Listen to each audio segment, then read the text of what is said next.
Safira dari SDN Mas Kumprik 1 434 Surabaya. Hari ini saya akan bercerita nih tentang asal-usul kota Surabaya. Disimak ya. Dahulu di lautan luas sering terjadi perkelahian antara ikan hiu bernama Sura dan buaya bernama Baya. Mereka berkelahi hanya karena berebut mangsa. Keduanya sama-sama kuat, tangkas, cerdik, ganas, dan juga rakus. Sudah berkali-kali mereka berkelahi, namun belum pernah ada yang menang ataupun kalah. Akhirnya mereka mengadakan sebuah kesepakatan. Aku bosan terus-menerus berkelahi, Baya. Aku juga, Sura. Apa yang harus kita lakukan agar kita tidak lagi berkelahi? Bagaimana kalau kita membagi daerah kekuasaan menjadi 2? Aku berkuasa sepenuhnya di dalam air dan harus mencari mangsa di dalam air, sedangkan kamu berkuasa di daratan dan harus mencari mangsa di daratan. Sebagai batas antara daratan dan air, kita tentukan batasnya, yaitu tempat di mana air laut sedang pasang surut. Wah, ide yang bagus. Aku setujui idemu itu. Dengan adanya pembagian wilayah, sudah tidak ada lagi nih perkelahian antara Sura dan Baya. Mereka telah sepakat untuk menghormati wilayah masing-masing.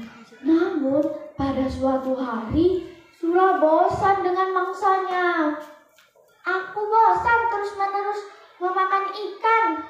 Akhirnya, dia mencoba mencari makan di sungai. Dia mengendap-endap dengan pelan agar tidak ketahuan. Mula-mula hal ini memang tidak ketahuan. Tetapi pada suatu hari, Baya memergoki Sura sedang mencari makan di sungai. Tentu saja Baya sangat marah melihat Sura melanggar janjinya. Hei Sura, apa yang kamu lakukan di sini? Kamu telah melanggar kesepakatan yang telah kita buat.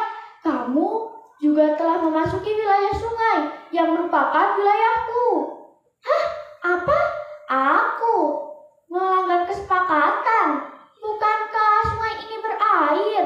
Bukankah aku sudah pernah bilang kalau aku adalah penguasa di air? Mana bisa begitu?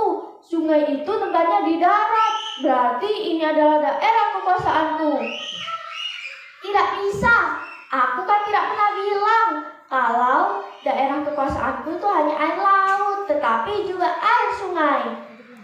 Kamu sengaja mencari gara-gara ya, Sura? Tidak, kupikir alasanku cukup kuat dan aku memang berada di pihak yang benar.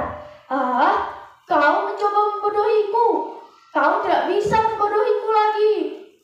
Tidak, aku tidak peduli kau bodoh atau pintar. Yang penting sungai ini adalah daerah kekuasaanku.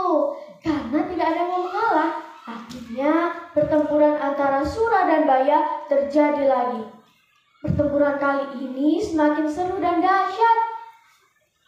Rasakan ini, Baya. Tidak, ini, rasakan seranganku kembali. Baya, Sura gigit ekor Baya hingga ekornya itu terpaksa selalu membengkok ke kanan. Sedangkan Sura ekornya juga tergigit hingga hampir putus. Sakit-sakit Baya. Karena merasa kesakitan, akhirnya dia kembali ke lautan. Baya puas setelah dapat mempertahankan daerahnya. Nah teman-teman, dari peristiwa itulah yang berkesan di hati masyarakat Surabaya. Dan oleh sebab itu, nama Surabaya selalu dikait-kaitkan dengan peristiwa ini. Dan pada akhirnya, Surabaya juga dibuatkan patung bergambarkan ikan hiu dan buaya. Nah, kita tidak boleh nih melanggar janji kita. Kita juga tidak boleh bertengkar bersama teman. Kita harus saling berbagi dan menyayangi teman. Sekian ceritaku. Sampai jumpa.